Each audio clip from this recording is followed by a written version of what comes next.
Cette capsule parle maintenant des stratégies de communication que vous pouvez utiliser avec votre proche malentendant.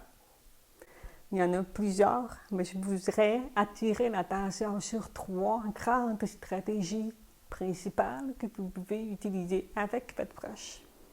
La première, c'est d'attirer l'attention de la personne malentendante avant de parler. Pourquoi c'est si important? Parce que quand vous parlez, puis qu'on manque le début de votre phrase, il manque beaucoup d'informations et c'est difficile de rattraper le reste de la phrase. Par exemple, je pourrais dire je m'en vais au cinéma demain avec mon ami. La personne malentendante, si elle n'a pas tourné la tête au bon moment, elle pourrait manquer le début et puis voir cinéma avec ami. Elle va dire oui, mais c'est qui, mais c'est où? Donc, si la personne malentendante manque le début de la phrase, elle a de la difficulté à se rattraper après ça. La deuxième stratégie que je peux vous mentionner, c'est de changer votre façon de vous exprimer. Je sais, c'est tannant. Il faut changer votre façon d'exprimer. Mais c'est ça qui permet de faciliter la communication avec votre proche. Comment vous pourriez faire? De faire des phrases plus courtes, de bien articuler. Parce qu'en faisant des phrases plus courtes, l'information rentre plus facilement. Et il y a moins de chances que la personne manque des bouts de phrases. C'est de parler aussi un peu plus lentement, tout en gardant un débit normal. C'est pas de parler très lentement ou de parler plus vite, non. C'est de parler un peu moins vite, mais en gardant un débit normal. Puis aussi annoncer le changement de sujet. Si vous changez de sujet sans s'avertir, la personne peut penser que vous parlez encore du même sujet alors que vous avez changé de sujet depuis 2 ou 3 minutes. Fait qu'elle peut être toute perdue. Fait que si vous annoncez le changement de sujet, c'est plus facile pour elle de suivre. La troisième grande stratégie que vous pouvez utiliser, c'est de rendre votre visage et votre bouche visibles. Il y a plusieurs stratégies que vous pouvez faire pour rendre votre visage et votre bouche visibles.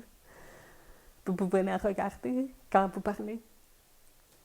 C'est de ne pas trop bouger la tête. Si vous bougez trop la tête, la lecture labiale est beaucoup plus difficile. Puis c'est d'oublier de ne pas d'éviter de mettre vos mains devant la bouche, comme ça, parce que ça entrave la lecture labiale aussi. C'est d'éviter aussi de vous mettre à contre-jour, parce que si la lumière est derrière vous, c'est difficile de lire sur les lèvres.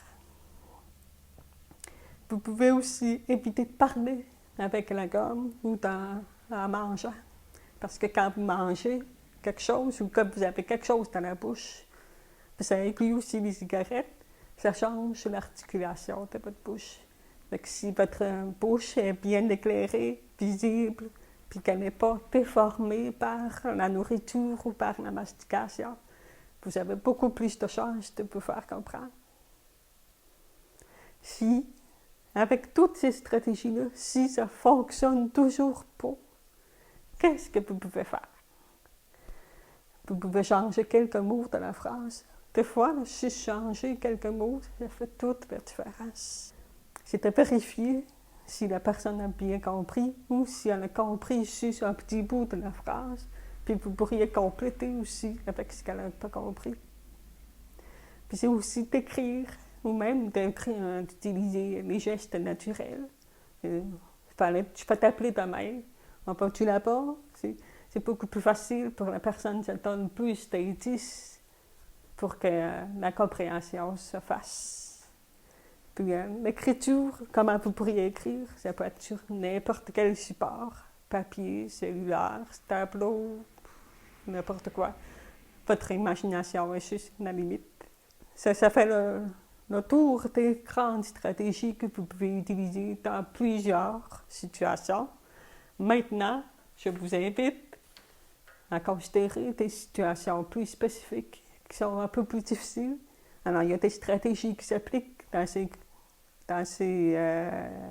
contextes. Comme par exemple, en groupe, C'est difficile pour une personne malentendante de suivre parce qu'en groupe, il y a beaucoup de bruit. Il y a plusieurs personnes qui parlent en même temps. C'est difficile. C'était bien embrouillé pour elle. Alors, comme par exemple, vous pourriez demander à ce que tout le monde parle une personne à la fois et attirer l'attention avant de parler. Par exemple, vous pourriez lever la main, puis ainsi de suite. C'est sûr qu'au début, ça peut marcher, mais après, à la fin de la soirée, ça se peut qu'on se relâche un petit peu avec un verre de bain ou deux. Là. Donc, je vous invite à demander la collaboration de tout le monde. Si vous oubliez, ben, il y a peut-être quelqu'un d'autre qui n'oubliera pas et qui fera le rappel. Fait que c'est vraiment un travail d'équipe pour ne pas oublier la personne malentendante. Puis c'est aussi de te proposer à la personne malentendante de choisir sa place ou même de désigner une place pour tout le monde. Alors, elle peut choisir qui elle préfère voir en avant d'elle, puis faciliter la compréhension aussi. Et si possible, c'est de minimiser le volume de la musique ou du bruit ambiant. Par exemple, si vous avez un climatiseur à la maison, si c'est possible, c'est de diminuer la force du climatiseur ou de baisser la musique. Ça va être déjà très aidant pour une personne malentendante. Maintenant, au restaurant, qu'est-ce que vous pouvez faire? C'est aller en dehors des heures qui sont achalandées. Fait que c'est pendant les heures tranquilles. Ça peut être d'aller au restaurant sur des journées de semaine. C'est de choisir aussi un coin tranquille où il n'y a pas beaucoup de personnes. Loin des cuisines, loin de la machine à café, à espresso, ça fait beaucoup de bruit. Là. Chut. Puis c'est aussi de choisir des banquettes avec un dossier qui est haut, parce que le dossier, là, il peut couper le bruit ambiant là, au restaurant. Vous pouvez aussi placer la personne malentendante de façon à ce qu'elle ait le bruit du restaurant dans son dos. De cette façon-là, elle va vous entendre. Et ça sera plus facile pour elle de vous suivre. Si la personne malentendante a un micro sans fil, vous pourriez lui suggérer de la porter. Comme ça, elle pourra vous suivre plus facilement si vous le portez sur vous.